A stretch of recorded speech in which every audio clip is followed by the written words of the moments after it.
morning. Good morning. Here we are again. How was your week? Busy. Oh, hi. Have you been busy? It's a busy month. Everybody wants to look good for the holidays. I've been busy. How about you, Trina? Oh, definitely much busier now. Like through October and November, the summer can be a little like everyone's on vacation, but yeah, it's picked up a lot. It's really good. I like it. Are you buying a lot of products now, Julie, around now that it's the holiday season? You know, I'm always you'd be very proud of me, both of you. I do not buy until I've used things up now. I heard you bought this device. Yeah, I did. I got a new device. I want to discuss. Where with did you Trina. get the device? The device is from Japan. Japan. Yes. Yes. My chiropractor was in Japan. She was running around trying to find this device for me that you can only get there. And she didn't have any luck. But I found something similar on eBay. And Is we'll that see. what your new device is from eBay? Oh, it's not the where you got. It's not the one. The one. The one is not obtainable unless I think I'd have to go there in person. But this is the next best thing. Okay. Yeah. So What is it supposed to do?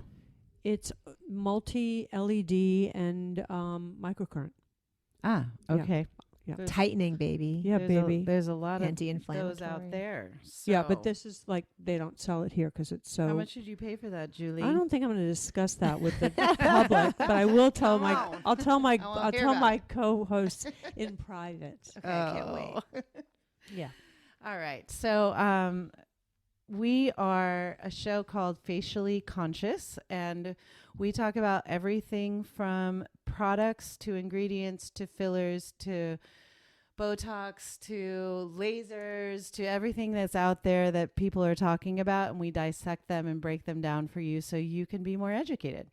And I am Trina. I am an esthetician here in Los Angeles. I work with a lot of doctors, including my co-host, Dr. Vicky Rappaport, who is a dermatologist here in Beverly Hills, and our dear friend, Julie Falls, who is our overly educated consumer. She represents you guys, and she's always bringing new things to our attention. So she's out there researching like crazy. Yes. Julie Falls. Yes, I will research everything for you and then some. Yeah. Mm-hmm. So we just wanted to first touch upon last episode 6, we talked about non-hyaluronic fillers, and we ran out of time, so we didn't get to some of the a little bit of the downside of them. And so I wanted Dr. Vicky to really quickly touch on that before we go to break. And after break, we're going to talk about sunscreen, the importance of sunscreen and skin cancer. So Dr. Vicky, what didn't we finish with last episode? I think we did not really discuss the scary side of fillers, of the hyaluronic acid fillers, in that there are risks even with incredibly educated and well-versed injectors. There are things such as Hyaluronic and non-hyaluronic, or just hyaluronic fillers? hyaluronic, and then we talked about the lumps and bumps of the non-hyaluronic. Okay. But the most important things that we need to talk about with the hyaluronics is that there are cases of people going blind. And there are cases of people losing skin and skin necrosis and tissue necrosis. So the most important thing... Strokes, I think I heard about. In strokes, Why correct? Why would that even happen? It's all because the vessels get occluded, meaning blocked, with the filler. So it happens with, like I said, skilled injectors who have been injecting for years, who are trainers, who are world-renowned for their skills. Unfortunately, it can happen. So it's not Like a reason... how often? It's rare, but it can happen. I mean, I don't remember how many cases of blindness this year. I think maybe 2 this year, but it happens. If it happens to you, it's 100%, right? It's too many, yeah. Oh my God. Why would anybody ever even risk that? I wouldn't, because I'm so scared. You get in your car every day and drive your car. I mean, I think that the chances of getting, in a car accident, getting injured or a little But higher. going blind, I mean, Well, none of it sounds very appealing. I don't know. If I ever do any laser or anything, something always goes wrong. So I would be the 1%, the 0.5% that would go blind. I'm not doing it. I'm scared. But again, it just boils down to the fact that you just have to know your injector really, really well, and you have to read the consent, and you have to ask all your questions, and you have to be sure that they're the ones that you trust.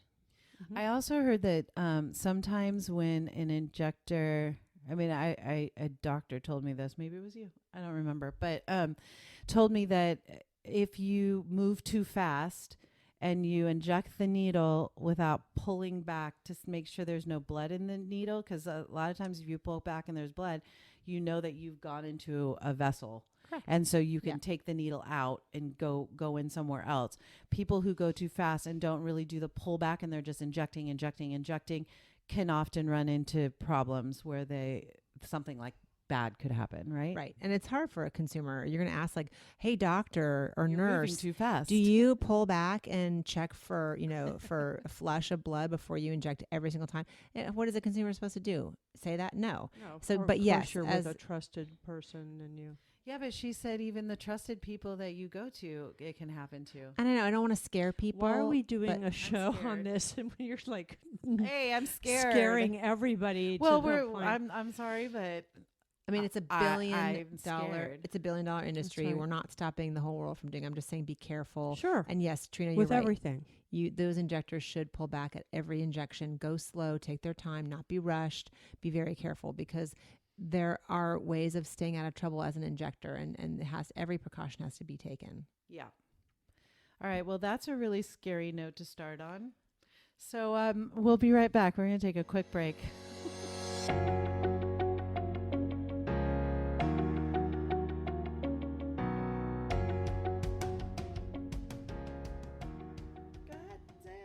No, Say I'm it saying on we scared TV. people, but it is important to talk about so Sure. people can have the conversation. No, and for just to sure. We're know. not here to like sell these fillers. We're here to tell the all around thing. And I'm honestly on the more cautious side because that scares the absolute crap out of me. Well, we're just trying to tell people to do your homework Yes.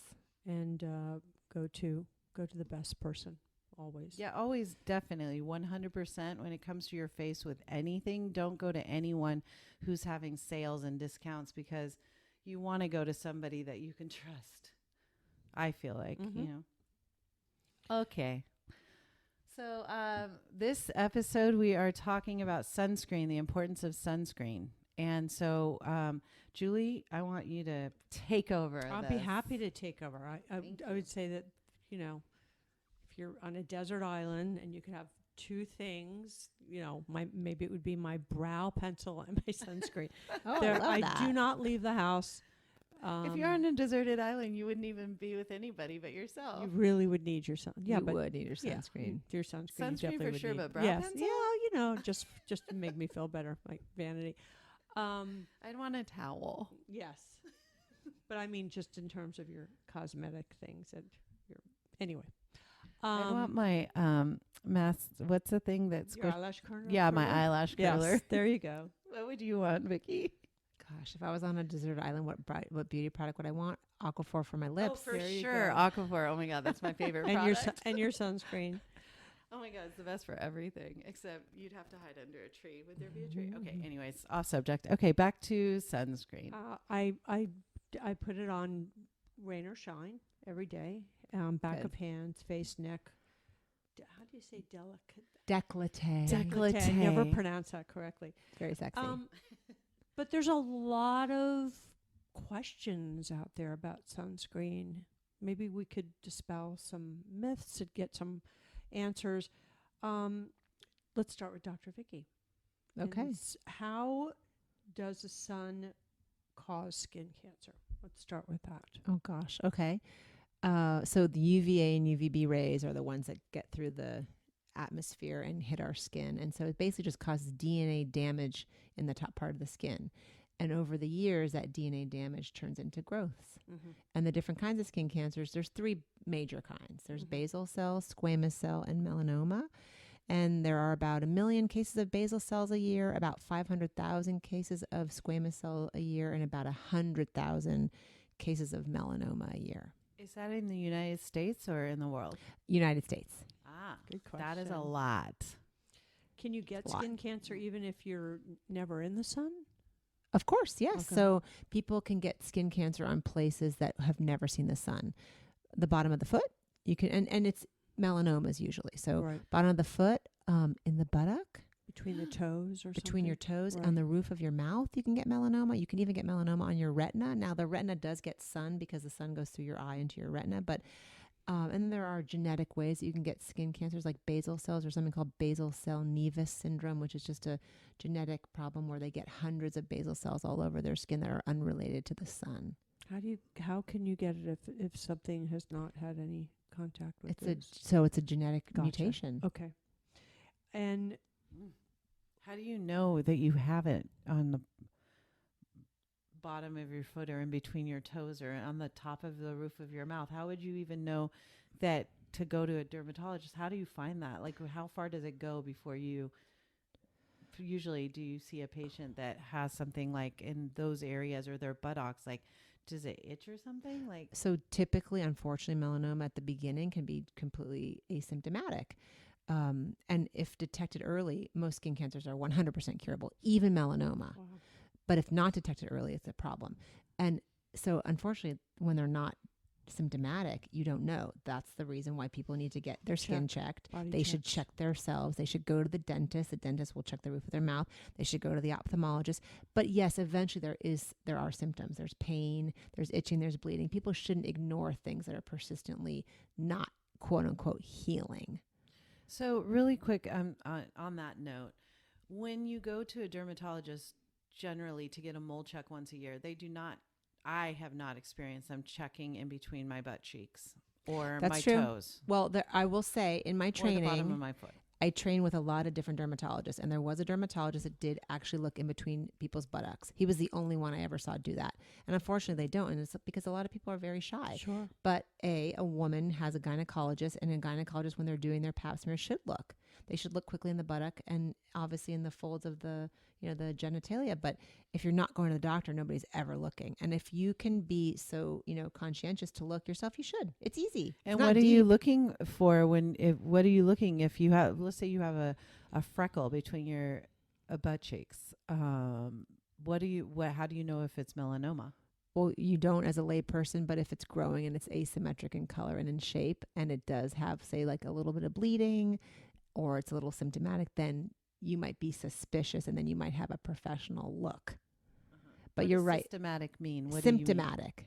Like having symptoms like Oh. itching, bleeding, scabbing, not just sitting there quietly. Right. Okay. So when you notice that something looks different, it's changed shape, it's raised, it's a different color, those are the things I've always been told to keep on the lookout Yeah. for. And as right? we get older, we do grow a lot of things that are benign. So people shouldn't become paranoid. Right. But, I would say 9 out of 10 times I'm reassuring somebody about their spot that they came in for. Oh, that's nothing. Right. But it's new. It's a weird shape. Yes, it's new and it's a weird shape, but it's just a keratosis or it's just a sunspot. And it's the best when you just when you can reassure versus somebody who comes in and there's this thing this big and it's been sitting there for 20 years and they've ignored it. That I never really understood. No, I don't understand. Don't that ignore either. things. No. I mean, me as an esthetician, when I'm looking at people's faces or if they point something out to me, I usually tell them, like, if it's growing, if it's bigger than in size of an eraser head, if it's changing color, if it's becoming two-toned, if it's itching, if it's bleeding, if it's odd shaped, So remember A, B, C, D, E. Did we go over this already? I don't No, think we let's go over did. that. Okay, so A, B, C, D, E. A is asymmetry. We usually don't like things that are asymmetric. Okay. It's pretty easy to tell. If something's perfectly round, that's fine. Not all the time, but in general. B is border. If the border is smooth like a circle, that's good. We don't like jagged borders. C is color. If it's multiple colors, we don't like that. We like things to be one color. And D is diameter. If it's smaller than an eraser head on a pencil, we like that. And bigger than an eraser head on a pencil, or what's 5 millimeters, we don't like that. And then E is evolving or changing. Now, if it's one of the A, B, C, D, E's that's wrong, usually those things are fine because you can have a big mole, but everything else is fine. So if the D is off, but everything else is fine, then usually that's fine. If more than 2 things are off in the A, B, C, D's, then we start to biopsy things because we're suspicious it might be something weird. Right. So that's a good thing for all of you guys out there to remember, is to look for those kind of things. And if you're seeing 2 of the problems in the same spot, then maybe go see a dermatologist. Don't let things wait at that point, because then it could turn into melanoma, right? Well, it could turn into one of the skin cancers, or it could just be another strange atypical lesion. But in general, like I was saying, it's prevention is the key. And if you catch it early, i.e., kind of prevent it from getting worse, then it's curable. Mm-hmm. Good to know. And how much cancer caused by sun do you typically see every day in your practice? Oh, goodness. Yeah. I mean, I see skin cancer every single day. I see maybe 30 patients a day. I would say 10% to 15% are skin cancers. So 3 to 5 a day. And usually like a pre kind of cancer. No, like a real basal cell or squamous cell. Melanoma is much more rare in my practice. I don't know if my patients are maybe a little more conscientious but I see, gosh, I'm lucky, maybe 20 a year melanomas. Not that many. Yeah. So out of all those 20 a year, how many of them are deadly? Oh, gosh. I would say, again, because my patients are really conscientious, we catch them early. So very, very few, if any. I mean, if you have a melanoma, they're staged, and that's a whole other discussion. But a melanoma in situ is Latin for just in place. It's the highest part of the skin. Those are 100% curable. And I would say almost 100% of the melanomas I find are in situ. So they're totally curable. It's so terrifying, though, to have. But you have to cut out big pieces of skin for that, right? You have to take wide margins for sure. Is that when you go and do the Mohs? Yes. Uh-huh. Well, they don't do Mohs on it, but we have a Mohs surgeon excise it for them. I see. So let's explain to them really quick. I want to, before we go to break, what is a basal cell, squamous cell, and melanoma? For those of people out there that don't know the difference, like what does that mean? And then what is a Mohs doctor? Because I get asked that a lot, and I know the answer, but like I'd like for you to explain it as a doctor, please. Okay, no problem. Thanks, doctor. So as a doctor, I can explain quickly that a basal cell is the least invasive, most slow growing kind of skin cancer, and it's made of the basal cell layer of the skin. And the basal cell layer of the skin is basically the junction between the epidermis and the dermis. So it's just called a basal cell because the cells originate from the basal layer. Okay. They're usually pearly. They look a little bit like they have little blood vessels and a pearly papule. Squamous cells can be a little bit more aggressive. Grow a little bit faster, destroy a little bit more tissue, and they're more like scaly and red. Sometimes they're thick and rough. And then melanoma are the black skin cancers, usually black. There is something called amelanotic melanoma, which are rare, but those are like colorless melanomas, which are really scary because they get missed. So when somebody has like a pearly, skin colored looking, moly looking thing with veins in it, is that sometimes basal cells? Sometimes it's basal cells, but those can also just be dermal nevi, dermal moles. But with a special derm light, we can usually tell. But sometimes we do remove them because we're not sure.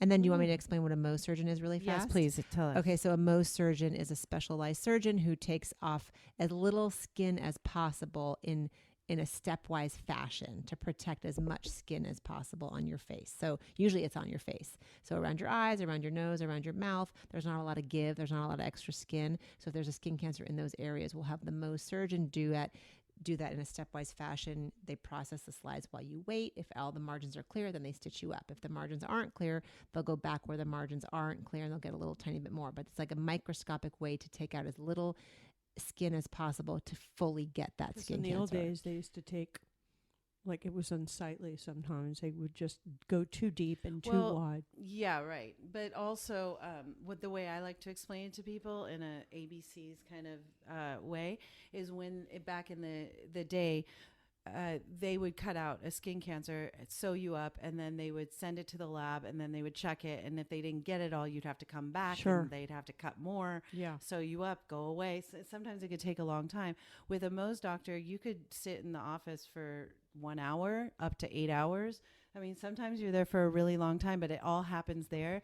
They actually check the skin. So they cut a little bit out. They go check it. If they got it all, they stitch you up. You go home. Otherwise, they cut more out. They go check it. And so it all happens in one day in one process, right? Right. And I just want to tell you a quick experience I had in Dr. Vicky's office one time when one of my clients, one of my patients canceled and I had some free time.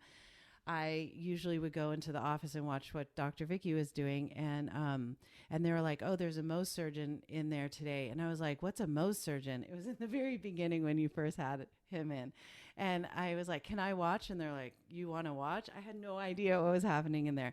And so I'm like, yeah. And so they are like, they popped their head in and said, is it okay if our esthetician comes in and watches? And he's like, okay.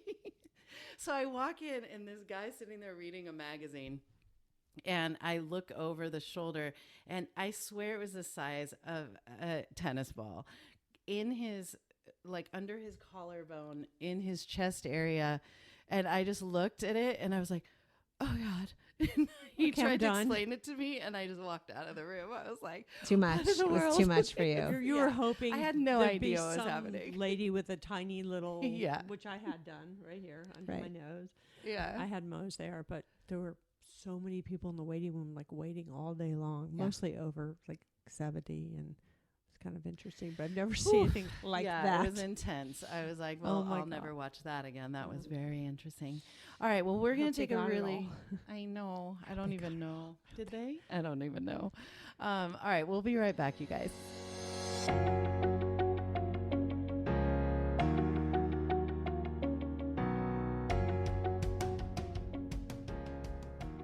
Back. We're talking about sunscreen. We're talking to Dr. Vicky Rappaport, and we're talking to Trina from Facial Bungalow. Trina is a fabulous local esthetician, as well as what else do you do? Well, I'm now Spa Le Law. That's right. She has an incredible spa. Take yourself for a day. Take your children. They'll be well cared for, and you can even get a bath and a massage. For Spa Le Law. Why not? And Dr. Vicky Rappaport, incredible dermatologist to the stars. And I'm Julie Falls, and I'm clients. I'm a client for both of them. So we're talking about sunscreen with Dr. Vicky Rappaport. And we want to ask her, is where you live, the weather, the climate, make a difference when it comes to skin cancer, Dr. Vicky? Of course it does. The highest incidence of skin cancers are California, Arizona, Florida. Really high in high altitude. So if people are skiers and they live in a high alpine climate, skiing climate, lots of skin cancers in high altitudes. In fact, there's a high incidence of skin cancers in pilots.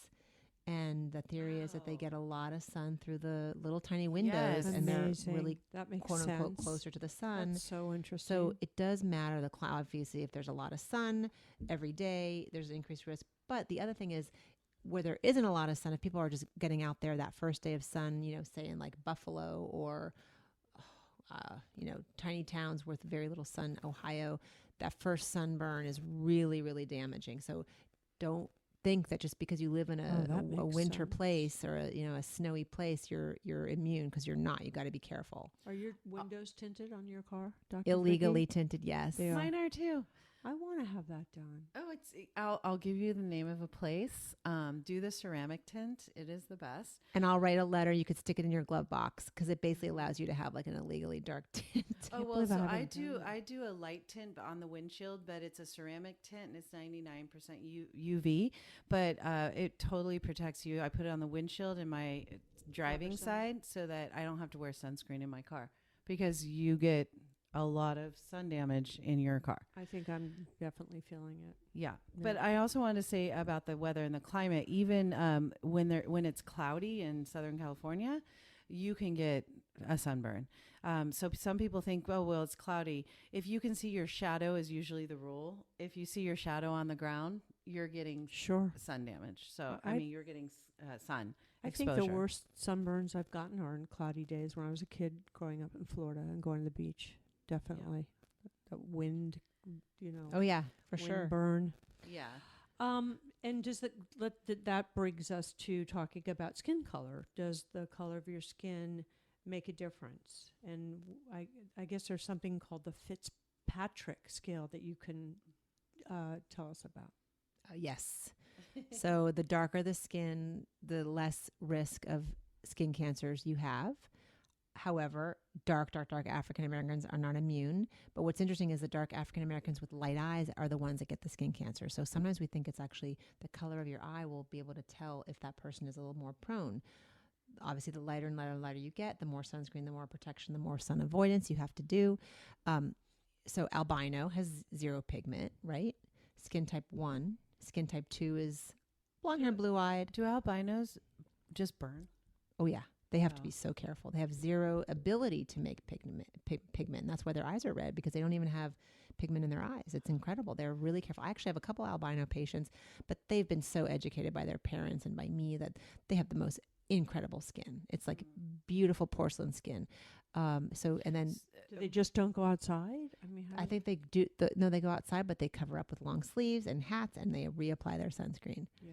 Did you guys know that melanin cells stay deep in your skin, and that when you get sun, that is your melanin cells coming up to the surface to protect you, and that's what a sun tan is all your melanin cells trying to protect your skin from the sun. And then when you're not in the sun anymore, those melanin cells go back down into your skin, and then you go turn white again. So it's really your melanin cells. Yeah. And so then when you get a sunburn and you damage a spot really bad, later in those melanin cells get damaged actually, and they go back down in the skin. But later in life, in your 50s, 60s, they can come up and stay up permanently and become a sunspot. Exactly. Interesting. So, and the other types of skin, just, as you get darker and darker. So skin type 2 is blonde hair, blue eyed, and freckly and redhead. I'm a 3. Trina, you're a 3. 4 would be, say, like a light Asian. 5 would be a light African American, and 6 would be like a dark, deep, say, like, a really, really dark African American, or like I think of like Nigerian. Like I would love to come back in my life as like a Nigerian woman. I'll never have a wrinkle in my life. The one thing that that is interesting is that the dark skin, the Fitzpatrick's 4, 5, and 6 usually tend to pigment worse than the lighter skinned people, which you would think that lighter skinned people would they have more pigmentation issues, but the darker skins actually have more, they get brown spots, and brown, like if they cut their skin, it won't just fade away. It'll stay as a brown mark. Post-inflammatory hyperpigmentation, yeah. And the lighter, like the Asians and the darker skin patients, they don't get necessarily as much skin cancer, but they get a lot of brown spots. So think about a cute little Asian woman, no skin cancer, no wrinkles, but tons of brown spots. That's how they age. Yeah, interesting. And no then wrinkles. What about the wrinkles. Latin people, the Mexican and the Spaniards and things like that? Are they a Fitzpatrick 4? 4, 5, yeah. 4, 5? Beautiful dark skin. That skin that we all want, right? That doesn't wrinkle, that doesn't age, and they're just lucky. I'd like to be just like that. Yeah. I get people who tell me all the time, like, I wear sunscreen and I still tanned. Like, I thought the sunscreen is supposed to stop me from tanning, and it doesn't. You actually do get a tan when you wear sunscreen. You're just protecting yourself from the damaging rays, basically. From the burn. Yeah, right. I mean, The burn. you go on a vacation and you slather sunscreen all over you, but you're still lying there all day long without an umbrella and without a hat. I wear a hat and umbrella and SPF 50, and I still get burned. You I do? still get tan. Okay, but the part of the reason why people still get tan is, remember, so sunscreens protect you really, really well UVB. 100% they'll protect from the UVB. The UVA ray, they're not fully, there's no sunscreen that can fully protect you from the UVA ray. So that little tiny sliver of UVA ray that gets through your sunscreen is what's making you tan. But it's not burning with you. An umbrella, a hat. I'm fully clothed. There's reflection. I don't get There's anything. Well, if you're Reflection fully from clothed, cement, from sand, from the water, that'll all hit that white, that cement, that Right. sand, that water, and reflect back up and get you, even though you're under an umbrella, even though you're wearing sunglasses. I mean, usually it's my chest, so I have to wear like a shawl Well, you or have something your chest covering. situation. I do have a anyway. chest situation. Don't Yeah. anybody look at it. Just kidding. No, but you're right. I have After a sun-damaged vacation, skin. I'm fully covered. I'll still come home and have a little bit of freckling on my chest. Or I mean, if I could tell you guys one thing is remember your chest and your neck, because your neck is always exposed. Yes. Your chest is mostly always exposed, but your neck for sure. So that's always the first thing to age is the parts that you never sunscreen. Like you'll sunscreen your face, your hands, but a lot of people forget to sunscreen their neck and their chest. So they're always exposed to sun when in their whole life. So that's the first thing that goes. You start to wrinkle there faster. You get sun damage on your chest. I destroyed my chest, so it's gone forever. But Like Nora Ephron. but, Can we but talk there's about, let's talk about UVA and UVB because Okay. people don't understand that what that is. And the easiest way is UVB is burning rays and UVA is aging rays, right? Right. So UVB is the one that comes out that's the strongest between 10 and 2, and it's the ones that burns you. You're supposed to stay out of the sun during those times, you know, and then the UVA rays are just as strong from sun up to sundown. There's no differentiation. So if you're out in it, you're getting full exposure. And also it comes through glass and through windows and through your car Right. and in your office. And so you're getting that exposure all the time. So that's UVA rays. And those are the ones that also give you skin cancer, right? Well, I mean, both do. Both do, but the Right. A just goes much deeper into the skin, so the damage is deeper, which yeah, is wrinkles, yes, wrinkles. aging. So you have to be protected. So if you sit in front of a window in your office or you're in your car, in your car a lot. Yeah. put a sunscreen on there, a tint, like a tint. even on your office window, you know, so you don't have to constantly putting sunscreen on every 2 hours. Can we talk Dr. about Vicki, what does broad spectrum mean? that? Trina basically was describing it, Yeah. meaning it's covering both UVA and I UVB. see. Yeah. Okay. And So then that's the law now, by the way. FDA Okay. has has to be approved broad that spe- your sunscreen has to be broad spectrum, which means that it both protects UVA and UVB rays.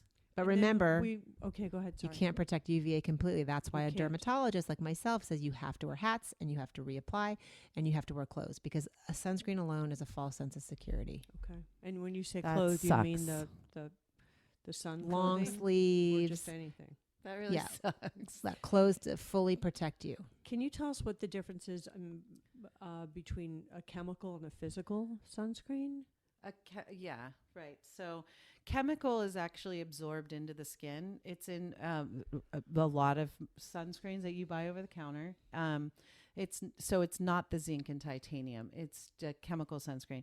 There is one chemical that's avobenzone, which is the better of all of them, and that one I like personally. Because with the chemical sunscreens, it's like a moisturizer. It kind of soaks right into your skin, and then it absorbs into the skin, and then the sun hits your skin and gets absorbed as heat, and then bounces off. But the one thing I have an issue with, and I was just thinking about this, was heat is so bad for your skin. Like, Especially if you have rosacea. right. So then I'm thinking like, oh, this whole time I've been using this amazing chemical sunscreen with avobenzone that I love. It's absorbing the heat from the sun and then blocking it. But that heat from the sun, heat is so bad for your skin. So then I'm like, shoot, maybe I should be, more. I know that it's better to use a natural sunscreen, and I do have a lot of people that only want to use natural. And natural Is is natural your the same as- titanium and zinc We've oxides. got 3 different words here. We've got chemical, natural, and physical. So Physical could you- is the same as natural. natural. Yeah. Okay. Got it. Natural and physical are the same thing. Got So it. there's chemical and natural And or that physical. Physical means it sits on top of the skin and reflects the sun's rays. Okay, that's Right. physical. Okay, great. So basically, it's a ingredient that sits right on the surface, and the rays just bounce off your skin. And Nothing's that's- absorbed. If it has zinc in it, it will. Right. do And that. part of the Zinc. reason why people love the chemical sunscreens is because they're so elegant and they go in so nicely and they're not visible.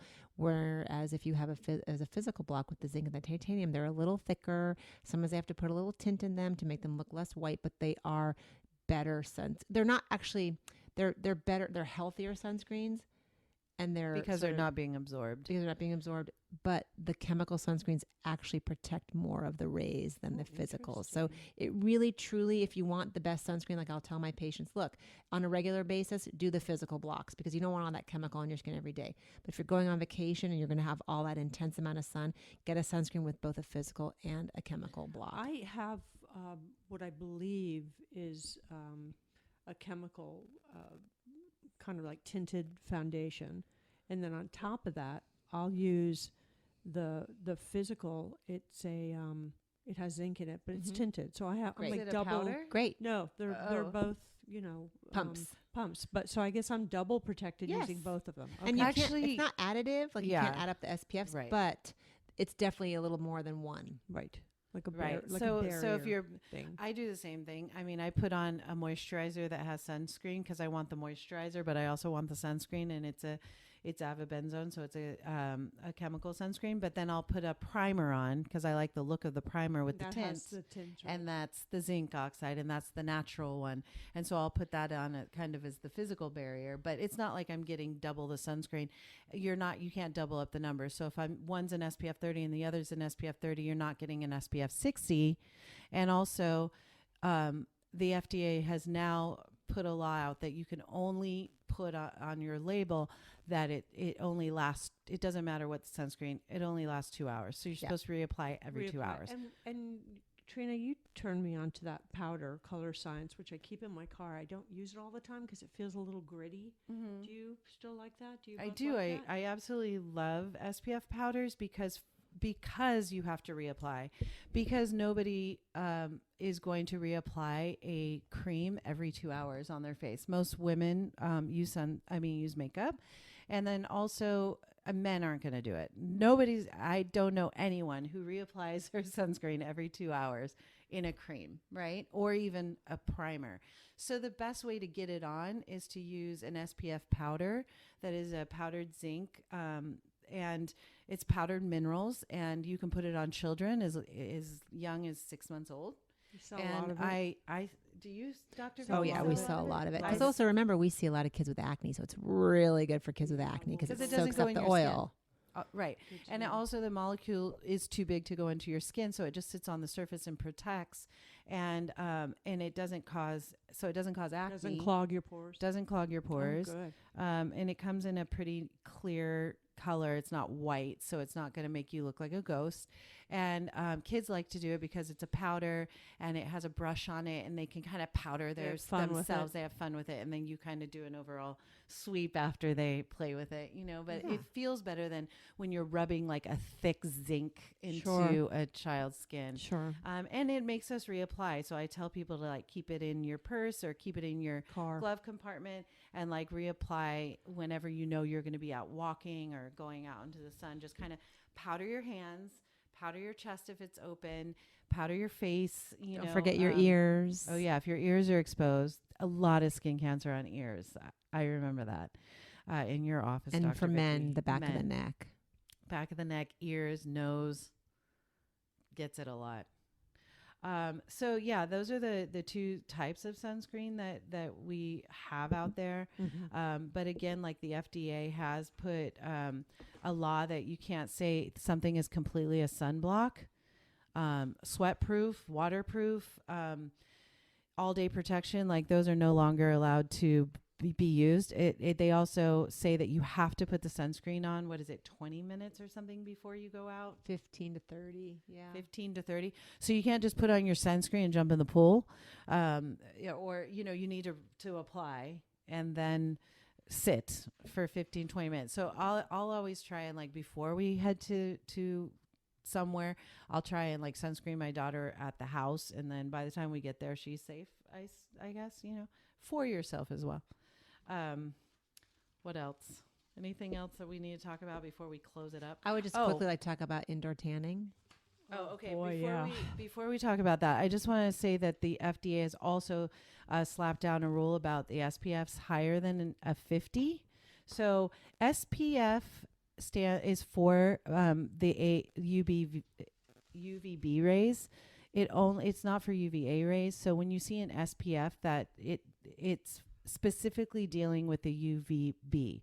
So that protection that you're getting, if it's under an SPF 30, your protection is really low, because basically you want to take the time it takes you to start to burn. So most people, it's around like 10 minutes. So you take the number. So let's say it's 30, an SPF 30, you times it by 10, you have protection for about 300 minutes.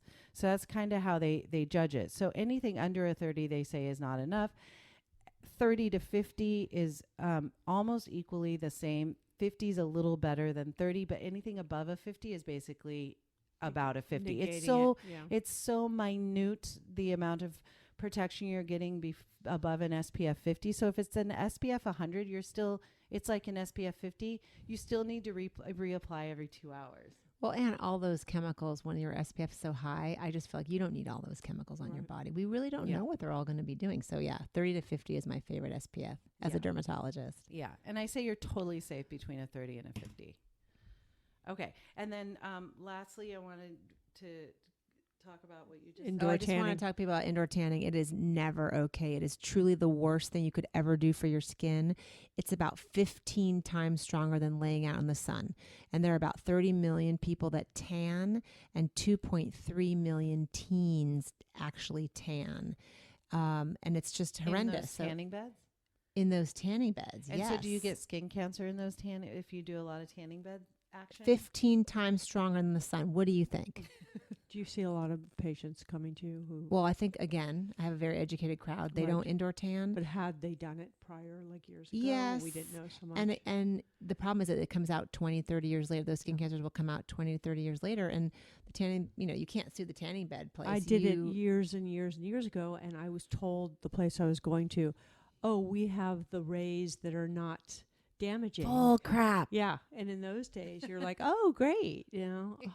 No, it's never okay. Such a honestly, lie. just do a spray. Do a spray tan. so do but never. go the near any of it chemicals in now. the spray tans, are those bad for you? No, we think they're okay. They've been around for 50 years, so we think Oh. they're okay. Okay. Do you do any of self-tan? I like self-tan once in a do? while. Yeah.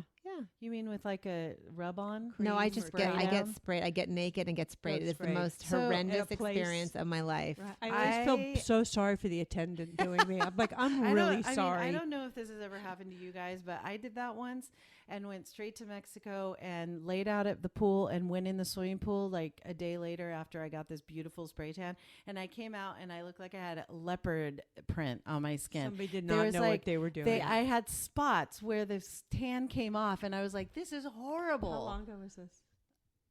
Like 5 years ago? Yeah, They're so advanced and sophisticated now. The So technology. that doesn't happen to everybody. I was like, I'll never do that Spray again. tan Like, technology. it's you went way, to a- way worse. You went to a lousy place too. Really? Yeah, So no it does offense. stay on your skin.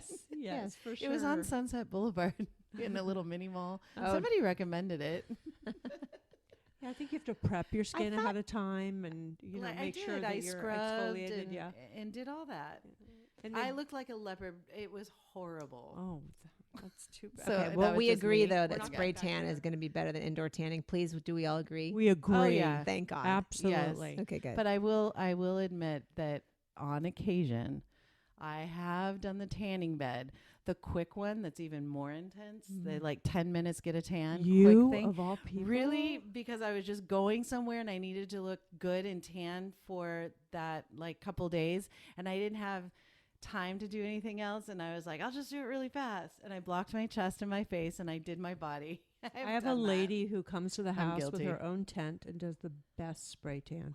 And then At you- your Fancy, house? Your house. Julie. How much do Yeah. they pay for that? Julie, that's like It's not- 50, 60 bucks or more, It's 100 like bucks. maybe 80 or 80? something. She's Dang. lovely. She's It's fa- you're- all you're organic fancy. And yeah, I've done it I'll twice get with a number her. from you before I go to Mexico Yeah. in 2 Yeah. weeks. Yeah, you'll be happy. Can I say one last thing? Yes, Yeah. So there are anything. 2 supplements that people can take to prevent sunburn, and they actually work pretty well. And guess what? One of them is vitamin C. You can actually take it and you can also apply it. So they're often putting vitamin C's in sunscreens now because it helps decrease the chance of sunburn. And there is a supplement from a fern called Polypodium leucotomus. And I'm writing that down. Heliocare is the brand name, Oh, I know but you can just Heliocare. buy Polypodium leucotomus online. And so and- the Heliocare is in the sunscreen. 'Cause No, No, it's, it's a a it's a pill. pill. It's a A pill. supplement, and it's good for people who are on medications that make them sunburn prone. Yes. So as dermatologists, we Wonderful. recommend it. It's actually kind of cool, and it's something to think about if somebody really is really concerned about sun protection and they want to do everything they can do. I would consider taking the supplement, Yeah. It's from a company called Heliocare. Heliocare, and it's not. I don't have anything to do with that company, but they're really well-renowned dermatologists that talk about this supplement as like a legit you product. see Does it have these any side people who effects? are No side effects. you see these people who are like severely like freckled and scabby and they can't even walk outside. So Those they are the kind of people that should take it. take it. Well, why yeah. wouldn't I take it just to You should. extra protection? So You should. if I looked up Heliocare sunscreen pill, pill, would I find it? Yes. Because that big word Or- you just said, I won't remember. Sunscreen pill. I'm like, polypodium, Polypodium, leukotomus, LEU. Leukotomus. I think we have to wrap it up. All right, we're wrapping. Yeah. We're wrapping. So much information today. Wonderful. Yes. So if you guys have Incredible. any questions, I know sunscreen is a big issue. Just let us know and we'll address it in a future episode. Thanks for joining us. Yeah, until next time. Yeah. Wear your sunscreen, Facially people. Conscious. Check us out. Yes, wear Email your us. sunscreen. Number one important thing you can do for your skin. Yes. And email us at faciallyconscious.com if you want to tell us a nightmare or get a consultation or let us know about something that you want to hear about that we can talk about. All right. Bye, ladies. Goodbye, everybody. Until next time.